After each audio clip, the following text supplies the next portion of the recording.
காலையில் லஞ்ச் எல்லாம் பேக் பண்ணி முடிச்சுட்டு இன்றைக்கி வந்து சாத்துக்குடி ஜூஸ் தான் போட்டிருந்தேன்.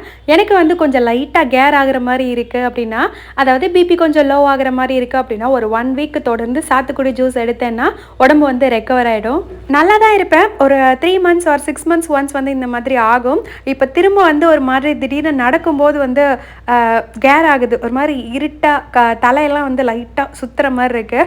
பிடிச்சிட்டு நின்றுட்டு இல்லைனா உட்காந்துட்டு அதுக்கப்புறம் வந்து என்னோடய ஒர்க்கை வந்து கண்டினியூ பண்ணுற மாதிரி இருக்குது. ஸோ முதல்ல ஜூஸை போட்டு குடிச்சிட்டு ஹஸ்பண்டுக்கும் வந்து பேக் பண்ணி எடுத்து வச்சுட்டு அதுக்கப்புறமா போய் என்னோட வேலையை பார்த்தேன். சாத்துக்குடி ஜூஸ் போடும்போது நம்ம லெமனுமே ஒரு ½ லெமன் எடுத்து புழிஞ்சு விட்டோம் அப்படின்னா கசப்பு தன்மை சீக்கிரம் வராமல் இருக்கும். அண்ட் எனக்கு ரொம்ப ஸ்பெஷலான டே அன்னைக்கு என்ன அப்படின்னா, செவ்வாய்க்கிழமை அடிக்கிறதுக்கு அன்னைக்கு நான் வந்து ஒரு கிளாஸ் ஜாயின் பண்ணலாம் அப்படின்னு ஜாயின் பண்ண போகிறேன். என்னோட லாங் ஸ்டாண்டிங் விஷ் அது. போகிறதுக்கு முன்னாடி காலையிலே வீடுமே க்ளீன் பண்ணிட்டு சாமியெல்லாம் கும்பிட்டு முடிச்சுட்டு 10:30 மணிக்கு எல்லாமே வீட்டிலேருந்து கிளம்பிட்டேன். நான் என்ன கிளாஸ் போகிறேன் அப்படின்னு ஆஃப்டர்நூன் லாங் வீடியோவில் உங்களுக்கு ரிவீல் பண்ணுறேன். பாய்.